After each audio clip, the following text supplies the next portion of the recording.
Tumbal Pesugihan Dewi Lanjar.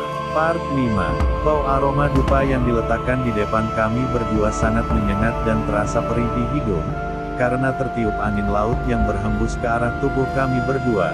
Bau aroma dupa tersebut hampir saja membuyarkan konsentrasiku dalam melakukan ritual semedi untuk bisa bertemu dan berinteraksi dengan sosok Dewi Lanjar, sang penguasa pantai utara Jawa. 1 jam sampai 2 jam belum ada tanda-tanda kehadiran sang Dewi. Perkiraan sekitar jam 3 dini hari mulai ada tanda-tanda kehadirannya, yang ditandai adanya hembusan angin dari arah laut yang lumayan kencang diiringi semilir aroma bunga melati samar-samar. Hembusan angin tersebut menerpa tubuhku yang saat itu sedang bersemedi. Tubuhku sedikit berguncang karena hembusan angin yang lumayan kencang. Sejurus kemudian hembusan angin itu pun sirna berganti dengan aroma bunga melati yang mulai menyengat dan tiba-tiba, seiring datangnya aroma bunga melati itu, suasana di pinggiran pantai tersebut seketika hening senyap, tidak ada suara deburan ombak maupun suara-suara serangga malam, seperti tidak ada kehidupan sama sekali di pinggiran pantai tersebut. Seketika terdengar di telingaku suara yang begitu lembut dan menusuk kalbu. "Hei manusia, bukalah matamu," kata suara yang begitu lembut. Aku pun membuka mataku perlahan. Betapa terkejutnya aku ketika aku membuka kedua mataku yang tampak di hadapanku sosok wanita cantik berkebaya dan bermahkota setengah kerucut, yang mahkotanya tersebut dihiasi dengan untayan-untayan intan mutiara yang berkilauan dan memakai selendang berwarna kuning keemasan, dengan diiringi beberapa pengawal atau dayang-dayangnya. Jantungku berdegup kencang melihat kecantikan sosok wanita bermahkota itu. Begitu pula dengan sosok dayang-dayangnya cantik-cantik luar biasa, kecantikannya alami, natural dan samar-samar di belakang sosok Dewi Lanjar itu seperti ada sebuah istana. "Ada maksud dan tujuan apa kau memanggilku, hei manusia?" kata sosok Dewi Lanjar itu menatap tajam ke arahku tanpa berkedip. Aku teringat akan pesan guru spiritualku, bila mana berjumpa dengan makhluk gaib berwujud manusia, jangan dipandangi sorot matanya. "Maaf Dewi, aku datang kemari dan memanggilmu ingin meminta sesuatu," kataku kepada sosok Dewi Lanjar itu. "Apa permintaanmu?" "Aku ingin kaya Dewi, tapi ada persyaratannya." "Apa persyaratannya Dewi?" "Kau harus rela dari sanak keluargamu satu persatu akan aku jadikan budakku, atau kau sendiri yang akan aku jadikan budakku. Kelak apakah kau sanggup, hei manusia?" "Tak sudi aku anak semata wayangku, istriku serta kerabat-kerabatku dan aku dijadikan budak oleh bangsa jin ini," gumamku dalam hati.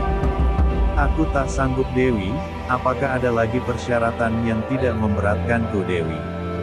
"Tidak ada lagi, sekarang pergilah kau dari tempat ini dan jangan kembali lagi, dan tutup kembali matamu." Kembali aku menutup kedua mataku, dan suara deburan ombak kembali terdengar. Aku mencoba kembali membuka kedua mataku, yang tampak di depan mataku hanya hamparan lautan di kegelapan. Tidak ada lagi sosok Dewi Lanjar beserta dayang-dayangnya, seolah-olah hilang lenyap di hamparan lautan luas. Lama-lama terdengar suara lantunan azan subuh berkumandang. Lalu aku menoleh ke samping kananku dan kulihat Herman masih dalam sikap semedinya. Ku coba untuk membangunkan Herman yang masih dalam sikap semedi itu. "Men, sudahi semedinya men, sudah menjelang subuh. Kalau malam ini belum didatangi sang Dewi, besok malam lagi dilanjutkan ritualnya," kataku kepada Herman. "Sekarang kita temui lagi sang juru kunci itu. Apa mungkin kata-kata mantranya ada yang salah?" kataku kemudian. Kemudian kami berdua kembali menemui sang juru kunci di pondokannya. Lalu Herman menceritakan tentang ritualnya yang belum didatangi oleh sang Dewi Lanjar itu. "Oh, soal itu? Baiklah, sebenarnya mantranya dan ritualnya sudah benar, cuma bagi orang yang beruntung malam pertama pun sudah didatangi sang Dewi. Bila mana malam pertama belum didatangi sang Dewi, bisa dilanjutkan ritualnya di malam berikutnya sampai betul-betul didatangi sang Dewi," kata sang juru kunci tersebut menjelaskan. "Begitu Pak," kata Herman. "Iya," jawab sang juru kunci singkat. "Baiklah Pak, nanti malam saya akan melanjutkan ritualnya kembali," kata Herman. Aku tidak menceritakan kepada Herman bahwa malam tadi aku berhasil didatangi oleh Sang Dewi, padahal aku tidak ada niatan sama sekali untuk melakukan pesugihan. Karena niatku hanya satu, hanya untuk melihat sosok Dewi Lanjar sesungguhnya, dan hanya sekedar berpura-pura kepada Herman dan tidak mau mengecewakan dia sebagai seorang sahabat sejati. Malam berikutnya Herman sudah bersiap-siap melakukan ritual kembali. Kemudian Herman mengajakku kembali untuk melakukan ritual malam itu.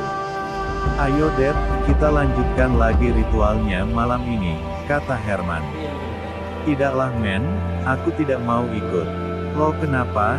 tanya Herman. "Malam pertama aku didatangi makhluk gaib berwujud buto hijau tinggi besar ingin mencengkeram leherku, makanya aku tidak terus terang mengatakannya kepadamu di malam pertama itu. Aku takut Men." Aku sedikit berbohong kepada Herman, padahal malam pertama aku berhasil didatangi oleh Sang Dewi. "Baiklah Dad, kalau tidak mau mengikuti ritual lagi, tapi tolong antar aku ke lokasi itu lagi." "Aku siap kalau cuma mengantarmu Men, tapi sebelumnya temui sang juru kunci itu dulu untuk bisa mengantarkan kamu ke sana bersama-sama." Kemudian kami berdua menemui kembali sang juru kunci itu di pondokannya untuk bisa kembali mengantarkan ke lokasi ritual di malam pertama itu. Kemudian kami bertiga sudah sampai di lokasi tempat ritual di pinggiran pantai tersebut. "Kamu masih hafal mantra yang sudah saya berikan?" tanya sang juru kunci kepada Herman. "Masih," jawab Herman singkat. "Baiklah kalau masih hafal, kamu akan saya tinggalkan sendiri di sini," kata sang juru kunci itu. "Men, jaga dirimu baik-baik ya, dan maaf aku tidak bisa mengikuti ritual lagi," kataku kepada Herman. "Oh tidak apa-apa Dad," jawab Herman. Sepanjang perjalanan menuju pondok sang juru kunci itu aku menceritakan perihal aku didatangi sosok Dewi Lanjar di malam pertama itu. "Sebenarnya malam pertama itu sayalah yang didatangi sosok Dewi Lanjar itu Pak," kataku kepada sang juru kunci itu. "Terus gimana kelanjutannya?" "Saya batalkan Pak, terlalu berat imbalannya saya tidak sanggup." "Syukurlah sampeyan membatalkan perjanjian itu. Konon katanya menurut penuturan sang juru kunci tersebut di Istana Gaib Ratu Jin Dewi Lanjar terdapat sebuah jembatan yang menghubungkan bangunan utama dengan bangunan-bangunan yang lain. Tiang-tiang penyangga jembatan itu terbuat dari tubuh-tubuh manusia yang diikat satu sama lain. Menurut penuturannya manusia-manusia yang diikat menjadi penyangga jembatan itu dulunya yang pernah melakukan pesugihan dengan Ratu Jin Dewi Lanjar Nauzubillah min dzalik. Menurut penuturan juru kunci tersebut bahwa ia hanya sebagai penghubung saja atau perantara bagi orang-orang yang lemah imannya dan orang-orang sudah berputus asa dalam mencari penghidupan di dunia ini. Menurutnya perjanjian antara si pelaku pesugihan, itu urusan Dewi Lanjar dengan pelaku pesugihan tersebut. Aku belum bisa memastikan apakah itu benar sosok dari Dewi Lanjar penguasa pantai utara Jawa ataukah bangsa jin yang menyerupai sosok Dewi Lanjar. Karena bangsa jin yang mempunyai kekuatan energi yang besar atau ilmunya tinggi bisa saja menyerupai sosok Dewi Lanjar atau Nyi Roro Kidul atau bisa menyerupai sosok buyut kita yang sudah lama meninggal atau bisa juga merubah wujud seperti hewan contohnya ular, buaya, babi idel.